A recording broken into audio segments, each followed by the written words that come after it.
Good morning. Update sa ating Alex lettuce in a cup. Easy mo gawa mo. Ito yung ating lettuce. Naglalaki na siya. 23 days. 23rd day.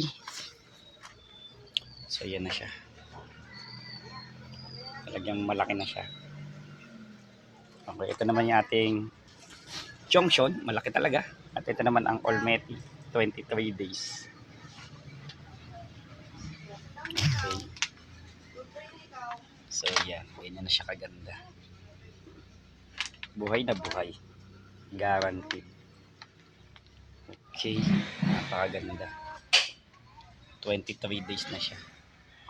So yung iba dito is hindi lang sa mga hindi nakasubaybay mula do sa 3rd day up to 23 day. Hindi po kasi sabay-sabay silang nagsipagtubuan. So may mga lettuce dito na late bloomer. No?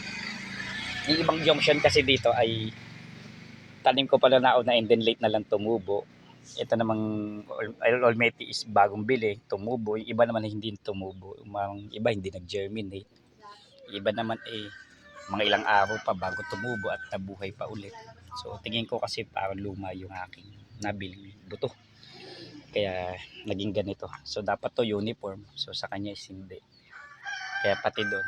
Pero may mga tanim talaga akong late na ako tinanim dahil habol ko kasi nga since na halos 30 to 40% hindi nag-germinate. Yun ang nangyari. Kaya nagtanim ulit ako, naghabol ako ng panibago.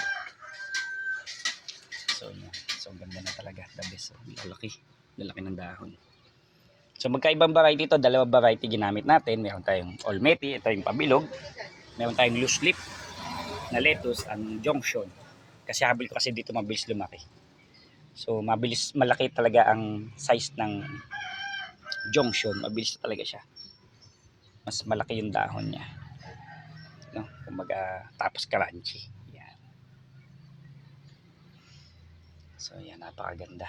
So unti-unti na siya. So sabi ko nga po sa inyo nung una, buto pa lang, pambuto. And then sumunod nagkadahon, kotilidon. And then sunod dito guys, hindi nyo na makikita tong styro. Halos hindi nyo na makikita to. Puro dahon na yan lahat. Pagdating yan mga 30 days, halos kakapiraso na lang makikita yung mga styro. Puro dahon na po lahat. Yan. Okay. Tapos ito naman yung update sa kabila. So nakapaggawa naman ako kahapon sa Mahaw. Ito yung mga nalanta. Mga nalanta galing doon sa kabila. Galing yan doon. Nalanta. Kung makasurvive, kasi dito medyo may shading. Dito ko muna siya nalalagay. Kung hindi naman, hindi tanim bago. Pero kailangan magtanim ng bago. Yung iba naman ay nandito. Yan, yung mga medyo healthy nila. Nilagay ko na dito. Naka-grow box na siya. Okay. So, yan, ganyan. So, ito, late ko na mga naitanim. O late na tumubo. Yan, and then yung iba naman. Kaya naman may malalaki dyan. Galing din yan dyan. Mga nalalanta. Nilalagay ko muna dito. So, paano nasabi nalalanta? Ganito yung tsura nyan. Yan, namamatay yung mga dahon. Tapos, iba dyan, may sunog yung ano. Yan, may mga tick burn. Yan, tick burn. So, hindi niya halos masurpass yung ano doon. Hindi, ayan. Hindi niya halos masurpass yung init. So, dito, medyo may shading siya ng konti. Tapos, dito talaga yung mga malalala. Ilang piraso na lang din naman yung bago. Kaso, hindi pa nakagawa ng mga... Tsaka hindi naman ako aabot ng isang box na ito. Ilan na yung matino dito. So, 1, 2, 3, 4, 5, 6, 7, 8, 9, 10. O, 10 lang. Kulang pa ako ng 5. Kulang pa ng 5 para makabuo ako ng isang grow box. So, hindi muna. Mas may halamang pa naliligaw na iba. Halamang ligaw. So, yan yung update. So, tingnan natin siya sa harap. Maganda na siya tingnan guys sa harap.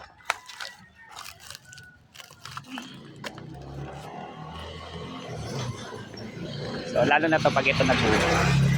Ganda na niya. Kaso ito, ano pa lang yan. Panglagay-lagay ko dito. And then ito naman. Yan yung harap. Ganda. Ganda, no? So sana mapuno ko din to. Dito kasi kaya may ano to, uneven yung ano, yung pababa siya, yung pwesto. So hindi magpapantay, baka yung ibang hindi pantay sa nutrient.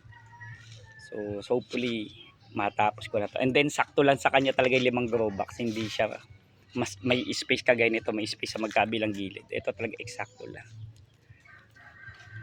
So kaya dito ako nagkaroon ng idea na dapat ganito, may space siya. Kasi minsan kasi pagka dumidikit sa